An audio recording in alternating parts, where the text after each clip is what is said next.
Meus amigos, este é o projeto Mérito Digital Apresenta, uma parceria com o Centro Acadêmico de Direito da Universidade Selma e que ouvirá hoje a secretária adjunta de Gestão da Rede de Ensino e da Aprendizagem da Secretaria de Educação do Estado do Maranhão, Nádia Dutra, falando principalmente sobre temas atuais da educação. Inscreva-se no nosso canal, Mérito Digital, no YouTube, e nos acompanhe também em nossas redes sociais. Procure por Mérito Digital Oficial.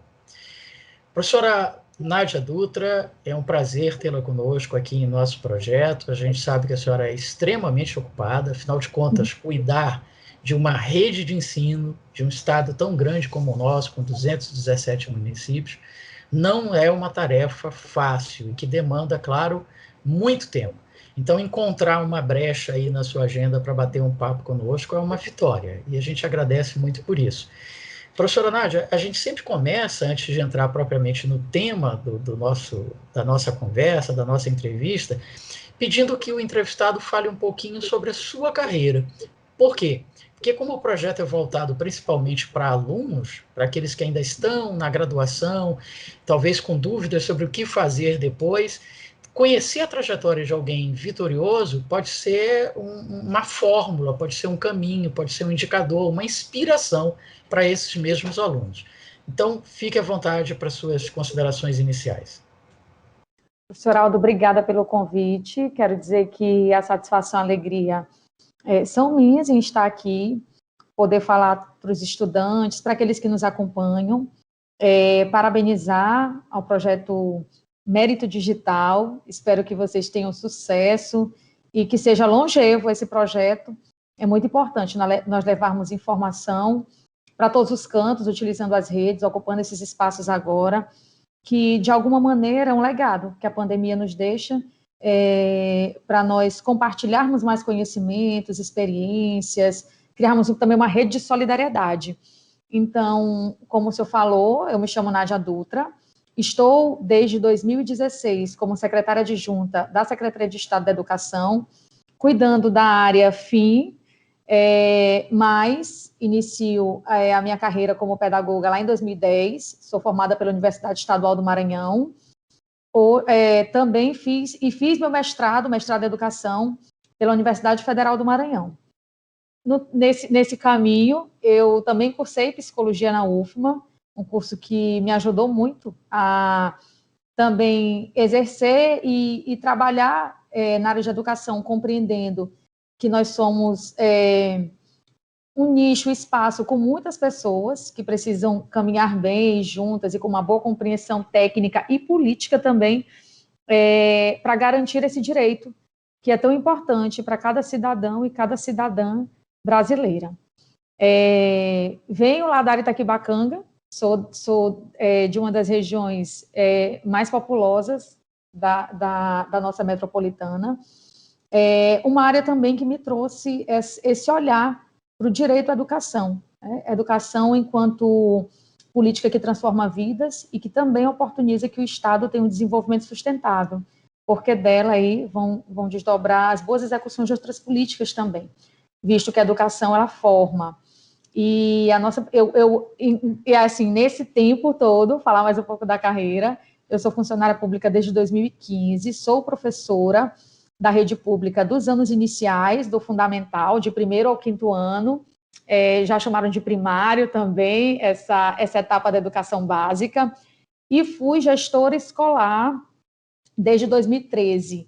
Então, eu fiquei um pouco tempo na sala de aula, hoje, sempre que tem oportunidade, faço questão de lecionar no ensino superior, é algo que me agrada muito, trabalhar com formação de professores, discutir hoje com adultos e com pessoas que desejam ingressar no mercado de trabalho da educação sobre a importância da política pública de educação pelo viés da educação de qualidade social, como a gente discute hoje à luz do Plano Nacional de Educação, e, sendo assim, estou em cargo de gestão, em função de gestão da educação desde 2013.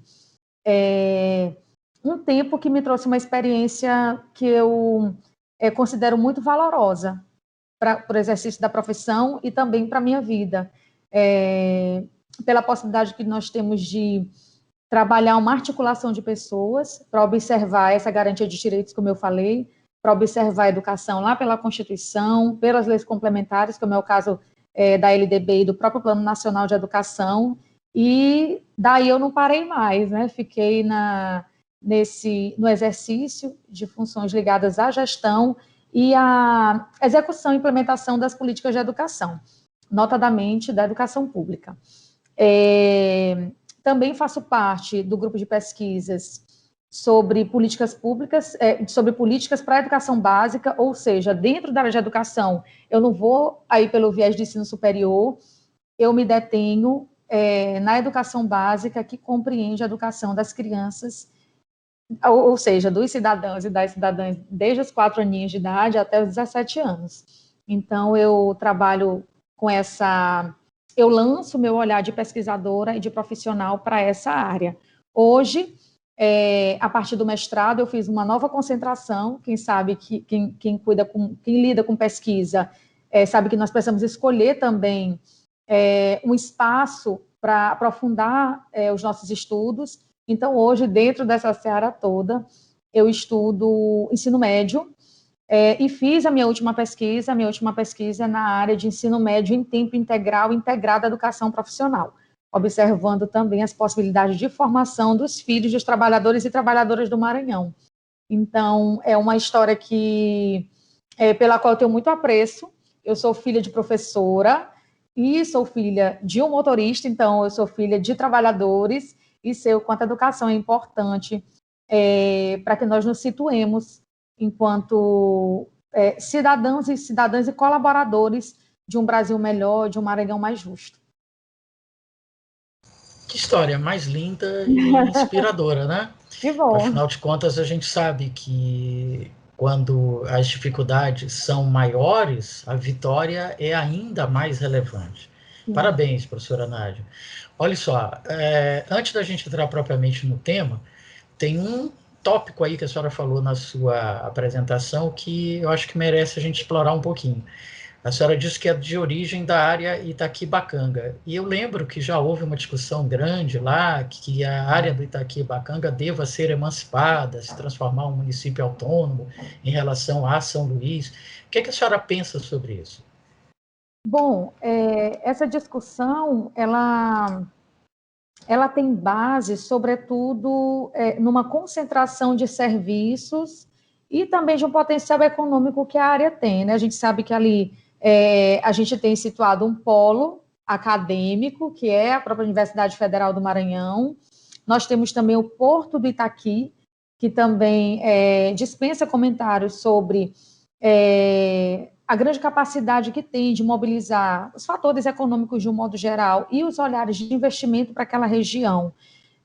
Mas nós sabemos que, na verdade... E aí nós temos também uma grande contradição, né, Heraldo, que nós temos ali na área Itaquibacanga uma grande concentração de pobreza, marcas muito severas da desigualdade social.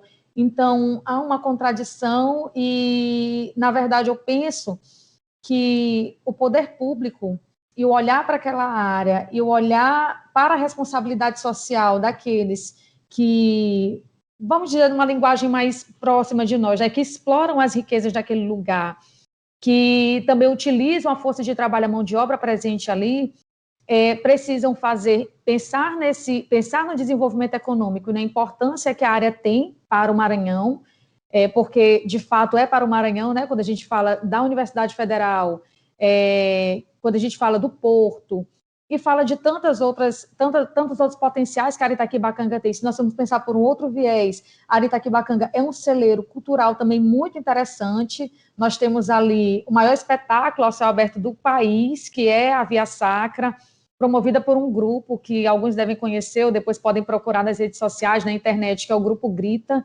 Então, nós temos ali um potencial muito grande, uma reunião de trabalhadores e trabalhadoras que colaboram muito com o desenvolvimento do Maranhão, né? Colaboram muito para que o Maranhão se desenvolva. Então, não pensando numa emancipação daquele território, mas pensando num olhar de um desenvolvimento, de uma inserção no desenvolvimento social e de benefícios para a área que correspondam melhor ao potencial e ao acúmulo que a área teve durante esses anos. Então, fortalecer a pesquisa e a extensão da universidade para aquela área, fortalecer o desenvolvimento e a formação dos trabalhadores também por parte das empresas que compõem ali o consórcio do Porto de Itaqui. E nós já tivemos alguns avanços lá nesse sentido, na área de educação também, eu posso contar um pouco sobre isso, mas é observar aquela população como esse potencial, não colocando como trabalhadores e trabalhadoras que estão para um fim específico, quer executar uma determinada tarefa dentro de uma empresa, mas é inserir toda aquela área nesse contexto de desenvolvimento e trazendo questões muito importantes, né? Preservando as características daquele local, preservando o que é mais próprio da comunidade, é uma comunidade que tem uma característica, está aqui situada no centro urbano de São Luís, mas tem as suas particularidades. Então, na verdade, é pensar em todo esse movimento e em toda essa concentração de empresas, de serviços e de oportunidades também para a população daquela área. Maravilha. Professora Nádia Dutra, agora já entrando no nosso tema, que é falar sobre educação e a ligação da educação com o direito, eu costumo afirmar que educação é a única saída para todos ou para 99,9% dos problemas do Brasil, do Maranhão, de São Luís, da área Itaquibacanga, de todas as áreas. A senhora, como professora, filha de uma professora, gestora educacional, a senhora concorda com essa afirmação ou ela é equivocada? Não, sem dúvida.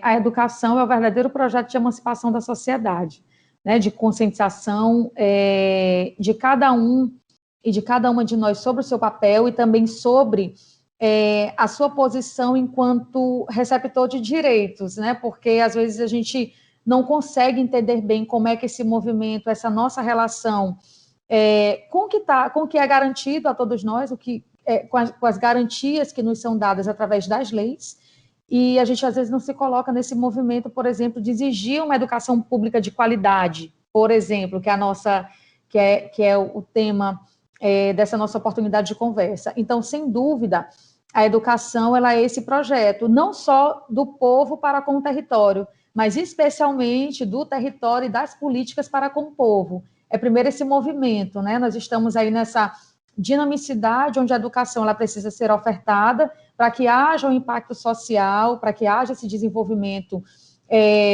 da nação e para que as pessoas se situem também, se sintam protagonistas do mundo. A educação ela integra, ela dignifica e ela precisa ser essa nossa luta constante para nós, inclusive, sararmos um passivo. Nós sabemos que no formato que nós aplicamos a educação hoje, enquanto política pública, só foi garantido pela Constituição de 1998, de 1988, então nós sabemos que há uma dívida muito grande com o público, com os beneficiários da educação pública no país, então nós precisamos fazer esse movimento de conscientização, compreendendo que a educação ela tem essa dinâmica, né? Ela precisa afetar as pessoas e as pessoas afetam o território. Então, sem dúvida, a educação ela é o principal projeto dessa emancipação e também dessa compreensão dos seres como dignos e como seres de direito. Bom, dentro dessa mesma perspectiva, professora Nádia, eu sempre defendi há muito, muito tempo, acho que desde a época que eu ainda estava na graduação em Direito, lá nos anos 80, no Rio, eu sempre defendi que o direito ele precisa ir também para as escolas, não ser aprendido apenas no curso de direito, no ensino superior.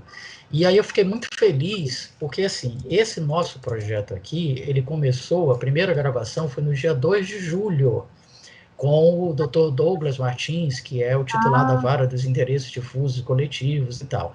A segunda gravação foi com o Lucas Andrade. O Lucas Andrade é um colega nosso lá de Belo Horizonte, que está à frente de um projeto chamado Direito na Escola, e que ele está conseguindo aprovar em várias cidades brasileiras a inclusão no currículo escolar da disciplina de direito. Para quê?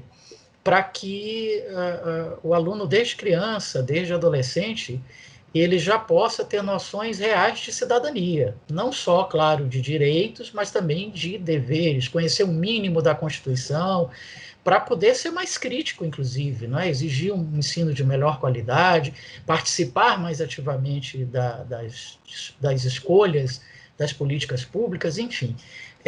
Como que a senhora, como uma gestora, secretária adjunta da gestão da rede escolar estadual, vê esse tipo de proposta? Então, eu acho que eu avalio que, além do que tu colocas muito bem, que é o estudante, o jovem, e, por que não, a criança, a partir da família, considerando que a educação é um direito e é um dever do Estado e também da família, no sentido de acompanhar a pandemia, nos ensinou muito sobre isso, quando os estudantes precisaram ir para casa, estudar de casa, e nós constituirmos o que hoje a gente chama de mediadores familiares. Então, é muito importante esse aspecto que tu colocas sobre nós nos percebermos como pessoas que têm o direito a esse serviço, né? Um serviço que precisa ser de qualidade e que, por ser um direito, certamente é um benefício que agregará à nossa vida, à nossa formação, à nossa posição como cidadão, como cidadã, as nossas escolhas. É muito importante essa percepção primeira, né, de termos o direito e estudos que nos levem a essa compreensão dentro da escola, da educação básica, que comporta uma parte grande da nossa formação. Contudo, Heraldo, como a escola, ela reúne muitas pessoas, e quando a gente fala de educação pública, a gente tem a educação pública brasileira, a gente tem, além das pessoas, nós temos uma diversidade muito grande. A gente olha o direito também como como absolutamente favorável para ser inserido na educação básica, para nós observarmos melhor as relações dentro da escola. Quando a gente fala de diversidade hoje, no século XXI, a gente precisa considerar as comunidades indígenas, as comunidades quilombolas, nós precisamos considerar a população LGBTQIA+, então tudo isso, homens, mulheres, áreas urbanas, áreas rurais, tudo isso hoje está dentro da escola, além, claro, dos profissionais que estão ali para garantir a oferta deste serviço. Então, quando a gente leva o direito também para dentro da escola, a gente tem a possibilidade de harmonizar, a partir dessa nossa compreensão enquanto cidadão e cidadã. Eu vou falar muito essas duas palavras, porque, de fato, a educação precisa cumprir esse papel, né, de formar de maneira integral, e aí é considerar essas diversidades todas, né, olhar o ser na sua individualidade, na sua particularidade, antes de inseri-lo no coletivo. E a gente tem essa perspectiva cidadã também, que tu colocaste logo no início da tua fala. Então, quando a gente leva o direito para a escola, a gente, por exemplo, vai combater e vai inserir os jovens no combate a uma estrutura social que é racista, que é machista, que não compreende essa nossa individualidade, que coloca todo mundo, que acha que todo mundo parte do mesmo lugar para estar ali, e não é essa a nossa realidade. Então, a gente vai tentar desestruturar essa superestrutura, onde todos nós estamos ali sentados, e onde a gente vai reproduzindo, onde a gente vai naturalizando determinadas paisagens que a escola precisa dar conta de enfrentar, auxiliar nesse enfrentamento, né, nesse grande enfrentamento social. E aí a gente vai falar, por exemplo, do racismo. A gente naturaliza, e a escola é um ambiente onde nós temos muitos episódios e temos vivências que nos levam a verificar isso. A gente naturaliza muito, há uma naturalização do racismo dentro e fora da escola, claro, mas como eu falava das diversidades, a escola comporta também essas situações, esses episódios. A relação é a própria relação das mulheres naquele espaço, das meninas, das jovens. Hoje a população educacional do país, ela é majoritariamente de mulheres. Então, nós precisamos fazer esse movimento, quando a gente leva o direito, nós problematizamos mais questões e nós temos a oportunidade de fazer com que aquele ambiente, aquele espaço também, seja de compreensão desse cidadão e dessa cidadã, não só como um beneficiário que precisa ter acesso a um serviço que deve ser de qualidade, garantido pelo Estado, observando as particularidades de cada um, como consta na Constituição e na LDB, mas também como esse cidadão que entra no movimento para melhorar a estrutura social, o que está posto para todos nós e o que gera, o que segue reproduzindo, por exemplo, as desigualdades num Brasil que é rico. O Brasil ele não é desigual, ele não é pobre, na verdade o Brasil é desigual. Então a escola cumpre um papel social absolutamente importante e levar o direito para a escola de maneira dentro do currículo, porque a gente já trata muitas coisas por dentro do currículo. Nós temos, inclusive, na Secretaria, alguns projetos que nos permitem trabalhar também de fazer essa interseção entre o direito, mais nessa revisão das leis, da nossa posição cidadã na sociedade, mas de levar para o currículo, claro, traz outras possibilidades, outras abordagens que vão ajudar nesses dois vieses. Maravilha. Nós estamos ouvindo hoje a secretária adjunta de Gestão da Rede de Ensino e da Aprendizagem da Secretaria de Educação do Estado do Maranhão, Nádia Dutra, professora, que está falando principalmente sobre temas atuais da educação. A senhora falou na sua última resposta, professora Nádia, da pandemia. E eu queria que você abordasse um pouquinho mais agora os reflexos da pandemia para a educação. Bom, sempre que nós analisamos a educação nesse cenário pandêmico, o exercício primeiro é de onde nós partimos, né? Como eu falava, o Brasil já tem uma dívida histórica com o público da educação, dessa nossa educação básica. Nós temos aí, basta a gente pensar nesse marco legal, 1988, a gente tem a LDB em 96, a gente tem o nosso primeiro Plano Nacional de Educação, também de 96, mas que foi planejado para entrar em vigor de 2001 a 2010, é um plano decenal. Então, nós temos um pretérito que não nos favorece nessa compreensão e nessa universalização da educação pública no país. Nós temos, inclusive, como eu falava de maneira muito recente, a garantia do que a gente chama desse corte de idade própria, né? Que é dos 4 anos aos 17 anos de idade.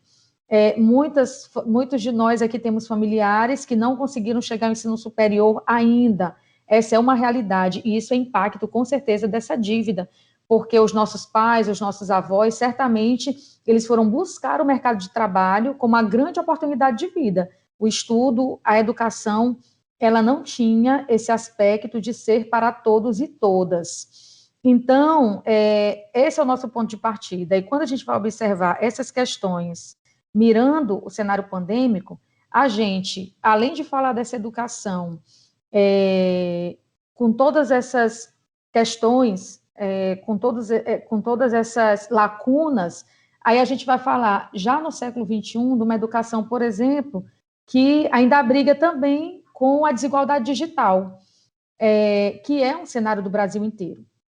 Então, pensando em todo esse cenário, nós imaginamos, nós vamos falar agora de um ensino onde nós não teremos a presença do professor, e nós sabemos que o professor ele é a figura insubstituível.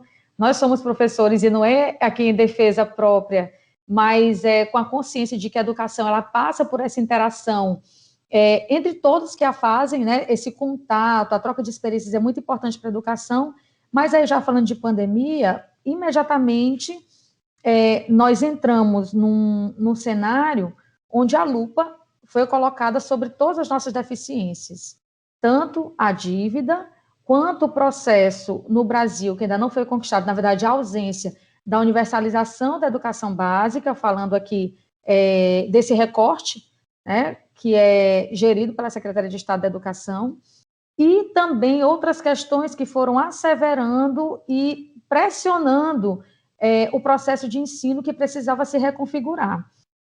A citar problemas ligados às questões de moradia, quando a gente fala de estudantes pobres, os estudantes, o nosso público 80% das famílias que são público da educação básica no Maranhão, elas vivem com meio salário, então, per capita. Então, nós vamos encontrar, por exemplo, problema de moradia, famílias muito grandes, em casas muito pequeninas, estudantes sem condições de ter um acompanhamento dos pais, os pais também, por conta dessa dívida que eu falava, com repertório cultural que não deu conta de auxiliar os seus filhos nesse novo processo de ensino. O Conselho Nacional de Educação eu falei no inicinho, né, nominou essa figura de casa como mediador familiar dos estudos, e nem todos os estudantes tiveram a oportunidade de ter esse mediador, ou por essa dificuldade do pai que perdeu renda, e aí nós nos deparamos, professor Aldo, com um problema econômico, com uma crise econômica, além, obviamente, da crise sanitária. A instabilidade emocional que foi levada para todos os lares, né, independente se lares ricos, pobres, no sul, ou no leste, ou no nordeste, norte do Maranhão. Então, a educação ela entrou nesse cenário, precisando, inclusive, para falar da desigualdade digital, de um suporte para o qual nenhuma rede, mesmo São Paulo, para falar de uma referência em relação a insumos para a educação, nenhuma rede estava preparada para esse cenário. Nós iniciamos o ano letivo de 2020 no dia 3 de fevereiro, e no dia 17 de março nós paramos, voltando só dia 27 de março, quando foi publicada pelo Conselho Nacional de Educação as primeiras normas que falavam sobre o ensino remoto. Então, a priori, confundido com a educação à distância, na verdade está falando de um ensino à distância, né? Educação à distância, ela tem uma outra organização, tem outras normativas, então a gente não está falando dessa EAD, nós estamos falando de uma educação à distância para crianças e para jovens ou para adultos que estão conosco. Então, foi muito desafiador naquele primeiro momento reunirmos as comunidades escolares que estavam, obviamente, dentro da crise sanitária e vivendo esta crise mais do que qualquer outra, né, junto com a econômica, claro, para nós falarmos de educação e de manutenção do processo de ensino e aprendizagem em casa. Nós sabemos que muitas das nossas crianças, dos nossos jovens, precisaram, mesmo sob risco de saúde, auxiliar os seus pais que perderam renda, ou ficar com seus irmãos. Eles viraram ali dentro de casa uma potencial força de trabalho e de apoio às famílias. Então, de fato, o estudo ele ficou em segundo plano. E aí foi preciso nós imprimirmos muita força e estudarmos muito, buscarmos iniciativas diversas e muita criatividade para chamar nossos professores, chamar as famílias, chamar os nossos estudantes e fazer o que a gente chamava aqui na secretaria, que era manter a esperança acesa. Não buscando ter uma consciência em relação à pandemia, porque não é possível você romantizar ou ver uma situação dessa com nenhum romantismo. Obviamente que a pandemia ela traz ensinamentos, mas nós sabemos das perdas, e além de nós lidarmos o tempo inteiro com uma quantidade muito grande, por exemplo, de professores, de pais e de mães adoecendo. Então, foi muito difícil naquele momento, mas hoje nós temos um ensinamento muito grande. Passamos por muitas críticas, viu, professor Heraldo, porque a gente fala desse Maranhão que está dentro desse território nacional, onde o direito à educação ainda não é universal, como eu falava, na verdade o acesso ainda não e que nós não temos, por exemplo, insumos para todos os estudantes. Nós não tínhamos naquele momento internet para todos os estudantes, a gente não tinha previsão, as redes não tinham previsão, por exemplo, para adquirir pacote de dados, equipamentos, promover plataformas. Então, tudo foi sendo feito e o processo de ensino precisava correr. Então, foi muito desafiador e nós ficamos ali suscetíveis a várias críticas. Mas hoje a gente olha para trás com esse aprendizado, que foi muito grande, e assim, a gente segue com aquela pergunta que assim, foi para a qual nós nos inclinamos desde o início. A gente falava assim, bom, e se nós não fizermos nada? E aí hoje a gente olha para trás e fala assim, bom, e se nós não tivéssemos feito nada? né? Nós estaremos muito longe hoje de falar de um ensino híbrido, com uma consistência técnica melhor, com uma compreensão melhor do perfil dos nossos estudantes e das próprias necessidades em cada canto do Maranhão, porque no Maranhão nós temos matrícula indígena, nós temos matrícula de comunidades remanescentes de quilombo e comunidades quilombolas, nós temos áreas urbanas com muita dificuldade, né, periferias com muitas dificuldades, então foi muito bom, foi muito importante nós temos feito um movimento que nós fizemos, e que eu vou falar também um pouquinho com mais detalhe na frente, um pouquinho mais na frente. Pode começar a falar agora a partir dos investimentos, né, que precisaram ser feitos aí para que os alunos, os professores, as famílias, a própria Secretaria de Educação, todos conseguissem se conectar e usar a educação digital, não é isso, professora? Exato. E a gente pensa o seguinte, às vezes a nossa tendência, a nossa inclinação é para avaliar o momento de pandemia e a manutenção do processo de ensino e de aprendizagem só com o aporte de recursos tecnológicos, né? Mas a gente sabia que a primeira coisa era assim, a gente romper com uma concepção de educação que está muito ali estabelecida, essa troca entre professor e estudante que a gente conhece tão bem. Então, nós precisávamos fazer essa disrupção, né? Para utilizar uma linguagem aí da inovação, mudar o mindset, mudar a nossa concepção em relação a esse uso. Nós, professores, de algum modo, nós deixamos um pouco para depois a nossa própria inserção nesse mundo digital, em pensar a educação de um modo inovador, de falar mais a linguagem do jovem, de nos aproximarmos desse contexto. Então, mas, professor Heraldo, não falar da educação na pandemia não é só falar sobre isso. Nós fizemos vários estudos, como eu falei, e a França, por exemplo, ela manteve um pacote, ela estabeleceu, na verdade, um pacote de suporte aos estudantes, onde a França, sim, aportou recursos e meios tecnológicos, acesso aos ambientes virtuais diversos, mas junto ela continuou imprimindo material, porque alguns estudantes não tinham ou resistência ou não queriam utilizar esse meio da internet, enfim. E para esses estudantes foi dada a oportunidade, foi subsidiado o material impresso. Então a França seguiu com esse pacote durante todo o processo de ensino remoto, toda a experiência de ensino remoto deles. Aqui no Maranhão, nós já estávamos maturando algo parecido, na verdade, igual. Nós aqui fizemos um investimento em pacote de dados para os nossos estudantes, ali no primeiro semestre, enquanto o Conselho Nacional regulamentava esse ensino remoto e nós cuidávamos de correr atrás destes insumos, as escolas foram aderindo e praticando o ensino remoto junto aos professores, a partir dos professores, da melhor forma e com os meios que estavam ali disponíveis, né? Os professores também desbravando ainda esse mundo. Então, no primeiro semestre, nós tivemos o que a gente fala de uma adesão voluntária das escolas. Já no segundo, nós implementamos na rede o ensino remoto, implementamos em rede, e aí sim, com suporte a partir da Secretaria de Estado da Educação. Nós distribuímos, por exemplo, mais de 100 mil chips para os nossos estudantes, priorizando, claro, os estudantes das terceiras séries do ensino médio, porque faria o Enem, e nós imprimimos também o material que chegou até os estudantes que não tinham, por exemplo, nós optamos por um serviço de internet que chega em todo o território, mas ele não chega em alguns locais, então esse estudante precisava de um material impresso, né, de algum contato com material didático para dar suporte para essa aula. Então, nós tivemos cerca de 30 mil apostilas e nós tivemos aí mais de 100 mil chips distribuídos para os nossos estudantes e também chegou a professores e gestores escolares.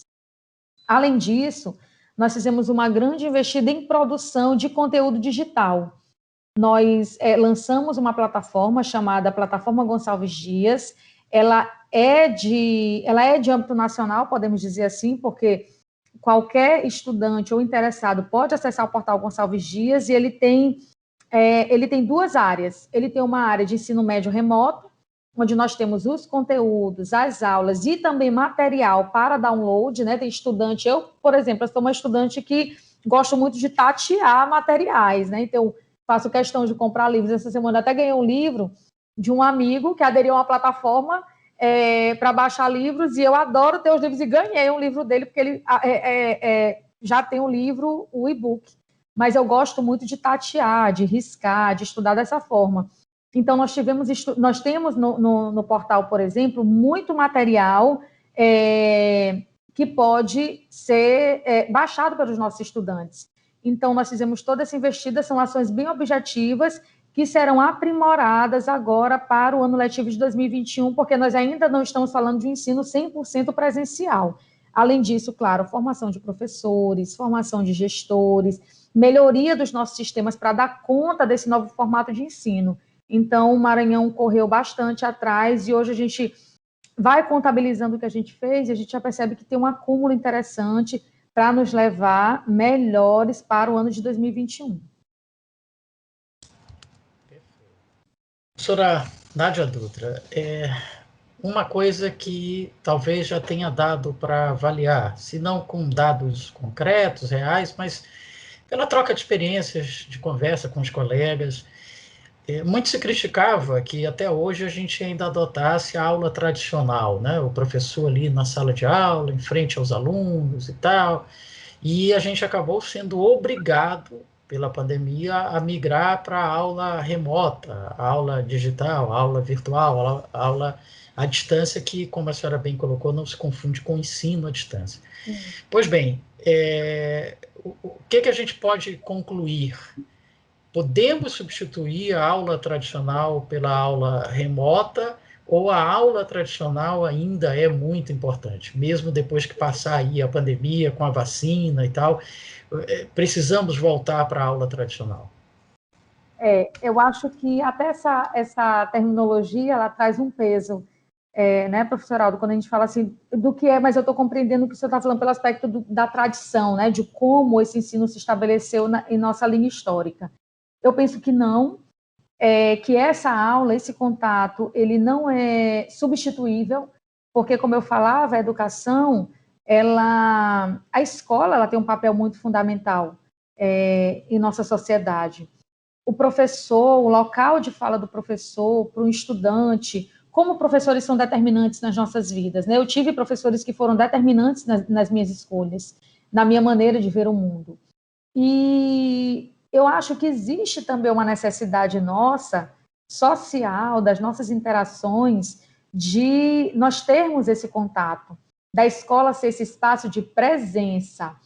Aqui na educação básica, hoje, a partir do programa Escola Digna, e eu falei isso ainda há pouco numa reunião que eu estava com o antigo ministro Henrique Paim e com a professora Vilma, que fez vários trabalhos com Paulo Freire, nós falávamos que essa educação que considera o ser humano, né, que visa a formação humana integral, que visa formar cidadãos e cidadãs, que vê esse aspecto humanitário da educação, ela precisa ter o contato, ter a presença, para a gente poder falar numa pedagogia da esperança, numa pedagogia do afeto, numa pedagogia que constrói. Então, nós precisamos, de fato, ter essa presença. Contudo, é importante que nós avancemos para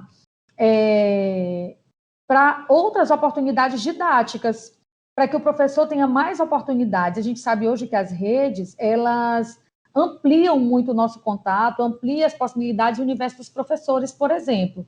Então, é super importante que os professores adiram a essas novas oportunidades, mas sem a substituição da presença. Eu acho que nós ganhamos nesse aspecto de que nós podemos inovar no nosso jeito de ensinar, mas sem substituir o contato com os estudantes pelo próprio papel que a escola tem na formação deles, né? A escola nesse formato presencial, da troca, da presença. Vamos pensar nos jovens, né? Os jovens, eles estão ali interagindo, se abraçando, trocando ideias, trocando experiências. Então, esse contato, essa presença na escola é de suma importância. Estamos ouvindo hoje a secretária adjunta de Gestão da Rede de Ensino e da Aprendizagem da Secretaria de Educação do Estado do Maranhão, a professora Nádia Dutra, falando principalmente sobre temas atuais da educação. Professora Nádia, como, diante de todo esse quadro, precisando investir em tecnologia de uma hora para outra, sem um planejamento prévio, porque foi tudo de surpresa, né? Sem orçamento previsto para isso, e ainda a formação de professores que não estavam acostumados, alguns deles, ou muitos deles, eu não sei, a essas tecnologias, investimento em plataforma, enfim, além de tudo isso, como equacionar também aquelas demandas especiais, aquelas escolas ou aquelas pessoas que dependem de demandas especiais, como adaptar isso para essas pessoas também? Como foi isso? Eu imagino que tenha sido uma loucura, né? Ainda é extremamente desafiador, como eu falei, a gente olha essa experiência como um processo de aprendizagem. Nós ainda não conseguimos, obviamente, atender satisfatoriamente toda a diversidade presente em nossa rede. Nós somos mais de 320 mil estudantes, mais de 30 mil professores ou profissionais envolvidos na oferta da educação básica no Maranhão. Então, obviamente, que a gente não conseguiu atender a todo formato de ensinar e a todo formato ou necessidade de aprender. Isso para a gente segue sendo um desafio, porque nós falamos sim, hoje no Maranhão, o Maranhão avançou muito na Lei Brasileira de Inclusão, por exemplo. Hoje, para nós, isso até é algo que vem sendo discutido, porque o Ministério da Educação retrocede neste aspecto, com a criação de salas especiais, e sempre foi uma opção nossa, e uma visão pedagógica nossa, que este aluno que tem necessidades educacionais especiais, ele precisa ser incluído, ele precisa se inserir num processo de aprendizagem de ensino que é para todos, e claro, que observe ali as necessidades específicas deles. E, além disso, nós temos, professoral, de espaços que no contraturno atendem, por exemplo, esses estudantes, quando a gente vai falar dessa educação especial inclusiva. Mas isso ainda é desafiador. Mas nós conseguimos, por exemplo, fazer todo o nosso material acessível em Libras. Nós conseguimos, para falar de coisas muito objetivas, nós conseguimos também fazer materiais e apostilas em braille ou ampliadas. Isso leva, o tempo de impressão disso é muito diferente. Por isso é que eu falei que a secretaria está em processo de aprimoramento desse suporte, como deve ser. Ampliar também o auxílio a estudantes que precisam de cuidadores, que precisam de um profissional em casa para ajudar nesse processo de ensino. Nesse momento, isso foi mais difícil pensar neste aspecto, porque seria mais uma pessoa frequentar a casa de um estudante, poderia, inclusive, levar o novo coronavírus. Então, nós tivemos limitações também impostas pela própria doença, quando nós falamos de fazer um processo muito mais ajustado para todos.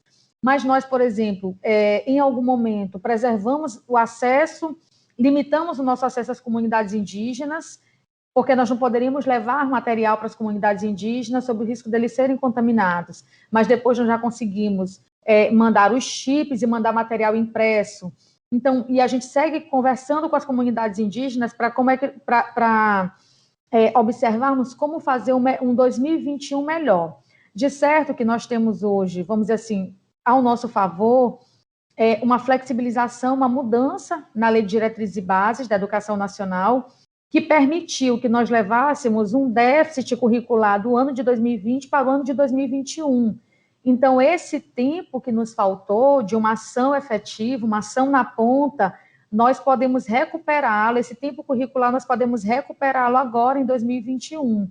E isso nos deixa mais tranquilos e tranquilas quando nós olhamos para as diversidades e para as outras diversidades que nasceram também desse processo de pandemia, o que ficou mais evidente para todos nós. Nós tivemos, por exemplo, falando um pouco de um outro aspecto, mas que convém, do papel da escola enquanto, vamos dizer, colaboradora da segurança alimentar dos nossos estudantes. Nós tivemos que adequar os nossos processos, por exemplo, a entregar as cestas para os indígenas, as cestas de alimentação escolar, e entregar as cestas básicas para os nossos estudantes das áreas urbanas. Então, são muitos processos e muitos novos processos para nós atendermos dentro da educação, considerarmos a miúde as diversidades e os processos de inclusão na educação, que passa por nós olharmos os diferentes, alguém que tem alguma necessidade ou alguma deficiência, como um estudante, um cidadão, uma cidadã que está inserido num contexto que é dito para quem não tem uma deficiência. Então, esse é um processo que segue em aprimoramento e nós lutaremos, conversamos bastante com o Ministério Público sobre isso, conversamos com os movimentos sociais da área, com representantes de organizações da área, para nós aprimorarmos o processo de inclusão em tempos de pandemia para 2021. Ok. Professora Nádia Dutra, no Maranhão nós temos aí, eu não sei se é uma norma ou se é algum tipo de convênio, ou não sei qual é a natureza jurídica, mas existe um tal Pacto Estadual da Educação, que envolve o Estado, sua secretaria, e os municípios. E a minha preocupação agora nós tivemos eleições municipais, né? E claro, em muitos dos 217 municípios do estado, nós tivemos mudanças nos seus chefes do executivo. Esse pacto ele precisa ser renovado, se não juridicamente, mas politicamente, renegociado, reconversado? Certeza. Nós temos... O pacto ele está previsto na lei do Programa Escola Digna. Em 2019, o Escola Digna virou a nossa macropolítica. Então, hoje, desde março de 2009, que o Programa Escola Digna é lei e comanda, né, na verdade, se tornou a política do Escola Digna, era um programa e agora se tornou a nossa grande política. E ele comporta as várias ações, inclusive essa nossa relação em regime de colaboração com os municípios, que está lá na Constituição. Nós temos um termo, aí, fruto dessa organização legal, dessa determinação legal, nós temos um termo de cooperação técnica e também financeira com os municípios,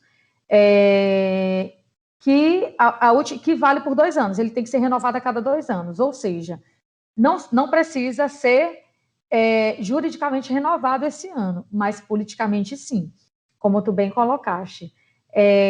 O Maranhão, a partir da figura do governador Flávio Dino, e aí eu faço uma análise não deste local de fala de gestora, mas de estudante, estudiosa dessa área, ele inaugurou. Existiu um ineditismo em relação à consolidação dessa relação. E aí, com a pactuação, a primeira pactuação, nós tivemos 100% de adesão dos prefeitos a essa relação em regime de colaboração. A lei diz, obviamente, que o Estado deve sempre pactuar para o desenvolvimento da educação no território. Hoje, o Estado do Maranhão, ele tem mais de 90% da sua matrícula no ensino médio, educação básica. Ou seja, é preciso que nós pensemos juntos, né, junto ao município, aos municípios, uma política para o território que dê conta da trajetória acadêmica desse estudante, nessa educação básica.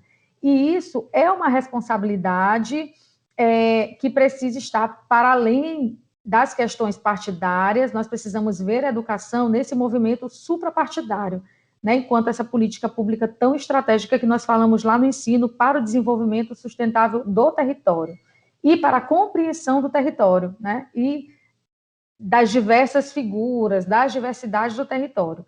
Então, nós tivemos uma primeira adesão de 100% dos municípios, ela é válida ainda para 2021, mas politicamente nós queremos repactuar. Nós temos, por exemplo, com São Luís, uma parceria que ela é muito, vamos dizer, para exemplificar na capital, né? Nós temos, por exemplo, muitos professores da nossa rede que atuam em colaboração para os municípios, sem ônus para o município. Esses professores são cedidos para o município. Isso existe por conta do pacto, né? Nós temos, nesse processo de municipalização, recentemente, no âmbito deste pacto e dessa compreensão política, o governador Flávio Dino doou vários prédios escolares para as redes municipais. O próprio programa Escola Digna, aquela imagem emblemática da substituição das escolas de taipa por alvenaria, é fruto desse pacto, dessa compreensão da educação que leva à dignidade.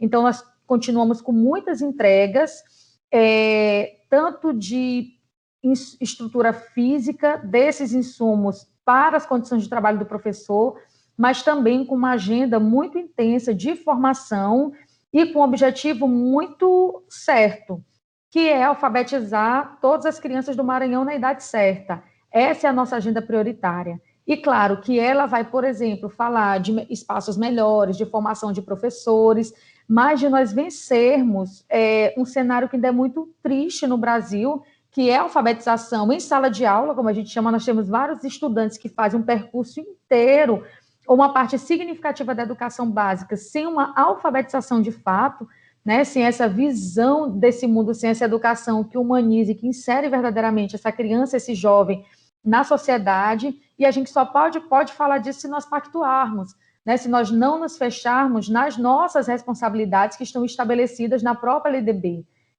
onde o Estado cuida prioritariamente do ensino médio, onde os municípios cuidam prioritariamente da educação infantil e do ensino fundamental, e a União cuida do ensino superior. Isso foi fruto lá da Emenda Constitucional 59, de 2009, e consolidada numa lei já em 2016. Então, para nós é fundamental, porque, de fato, nós pensamos, hoje, no governo do Maranhão, na gestão que nós temos, na perspectiva de gestão que nós temos para a educação, que não é possível nós falarmos de uma oferta de educação pública de qualidade social sem esse pacto. E aí a gente sempre estimula os prefeitos, os secretários municipais de educação para essa sensibilidade, que nós precisamos, enquanto poder executivo, pensar na população, pensar nas necessidades do povo e pensar, sobretudo, que a oferta dessa educação que vai levar o Maranhão ao desenvolvimento, que é certamente, pelo menos foi o que foi defendido por cada um dos gestores, as suas maiores motivações por estarem à frente desses cargos, que são de grande responsabilidade. Então, é muito importante para nós repactuarmos, e o governador Flávio Dino já tem uma agenda prevista para o final de janeiro ou início de fevereiro para fazer essa nova pactuação política. Maravilha. Professora Nádia, a última pergunta. O papo está muito gostoso, muito agradável, a senhora sempre dá uma aula, literalmente, mas temos um limite de horário, até para que a senhora possa continuar os seus compromissos. É verdade que o Maranhão paga hoje o maior salário para professores do Brasil e que, por força disso, nos concursos que fez para essa área, a gente teve gente do Brasil inteiro vindo para cá, para São Luís? É fato ou é fake? É fato, professor Heraldo. Deve sair agora para 2021 um novo estudo da CNTE, que é o órgão que reúne todos os sindicatos e trabalhadores de educação básica no país, mas hoje o Maranhão paga o melhor salário, isso a gente tem como referência o próprio piso nacional para a categoria, e nós tivemos no último concurso que foi realizado em 2015, de fato, uma concorrência muito grande e um olhar desses profissionais, dos profissionais da educação para essa oportunidade de trabalho no Maranhão. Isso para a gente, obviamente, a gente sabe, enquanto trabalhadores da educação, trabalhadoras da educação, nós sabemos que a nossa profissão ainda está muito longe de ser valorizada, de ser observada por esse aspecto, por estes aspectos que nós falamos aqui até agora, né, dessa importância que essa política tem, de como isso passa por nossas mãos e como o labor do professor, esse trabalho, ele é muito árduo, mesmo nós que somos professores, que estamos na gestão, é impossível nós não sentirmos esse peso, essa responsabilidade que é muito grande sobre a transformação de vida das pessoas, mas nós entendemos que é um passo importante, que, claro, está longe, mas é um passo importante para que nós discutamos em âmbito nacional, junto com as outras unidades da federação, a valorização do trabalho docente, a valorização contínua. Obviamente que isso não passa só pelos estímulos materiais, financeiros, passa também por esse reconhecimento do professor enquanto profissional, tão importante para a nação, e isso vai, obviamente, mobilizar outras políticas e outras iniciativas em torno dessa carreira, como a formação continuada, como elementos também que fazem com que o professor tenha uma carreira, né, tenha uma carreira que comporte essa necessidade formativa e financeira. Então, para o Maranhão é muito importante seguir discutindo e figurar no cenário nacional como um estado que tem este destaque. E é desafiador, porque isso gera, obviamente, estas cobranças todas, e nós sabemos que hoje nós temos uma retração dos investimentos em educação, nós temos legislação, inclusive, que observa investimentos em folha, sem contar na própria crise, né, na crise fiscal, na crise financeira, que hoje foi asseverada pela pandemia, porque, na verdade, nós já vimos com este cenário. Mas, para o Maranhão é muito importante fazer essa discussão, mas com a consciência de que é uma responsabilidade muito grande de nós seguirmos olhando a valorização dos docentes por todas as áreas e meios possíveis, não só o financeiro. Beleza. Professora Nádia Dutra, muito grato mais uma vez por sua presença conosco nesta entrevista. Fica o espaço agora para suas considerações finais. Eu queria mais uma vez agradecer, professor Aldo, a oportunidade de falar da educação do Estado, de falar um pouco do que tem sido feito. Sempre chamar a atenção para que as pessoas que estão do lado de lá observem, estudem e vejam as possibilidades de discutir também essa política conosco.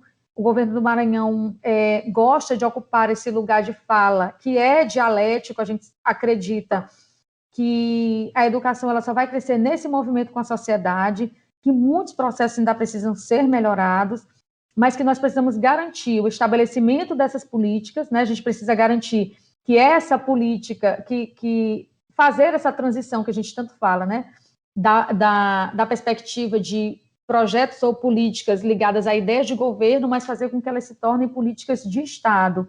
Então, é o nosso desejo que uma escola digna, não trazendo escola digna do governador Flávio Dino, mas tudo que ele traz, tudo que o programa traz, tudo que a lei traz como uma realidade para a educação do Estado, uma realidade que atende as crianças, os jovens, os adultos, os idosos que estão na educação básica, que precisam tanto dela, que essa escola digna seja uma realidade. Que venham outros governadores que possam dar continuidade, porque nós não estamos falando de projetos particulares, nós estamos falando de projetos de desenvolvimento do território maranhense, de uma consideração da população do Maranhão no que diz respeito às suas particularidades, ao que é mais próprio do nosso povo. Então, fazer esse convite para aqueles que estão conosco de estudarem cada vez mais e colaborarem com esse processo de discussão, com esse processo de crescimento, porque certamente o Maranhão ganha com isso, e nós exercemos esse papel tão importante, que é de fazer a política junto, né, de fazer a política pública junto, não ficarmos nesse papel de quem espera, né? Paulo Freire, vou terminar com essa frase de Paulo Freire, ou com esse conceito de Paulo Freire sobre esperança, né? Para nós que somos trabalhadores da educação, ou pessoas que têm o direito à educação de qualidade, à educação pública, que somos todos nós, o nosso papel não deve ser esperar, mas esperançar. E esperançar fala de uma atitude, de um comprometimento, de um compromisso, de uma corresponsabilidade com uma matéria que é tão importante para cada um e cada uma de nós. Então, muito obrigada pela oportunidade, eu fico sempre à disposição de vocês. Então é isso. Hoje conversamos com a secretária adjunta de Gestão da Rede de Ensino e da Aprendizagem da Secretaria de Educação do Estado do Maranhão, a professora Nádia Dutra, que falou principalmente sobre temas atuais da educação. Semana que vem tem mais um assunto jurídico relevante. Pense nisso e faça direito.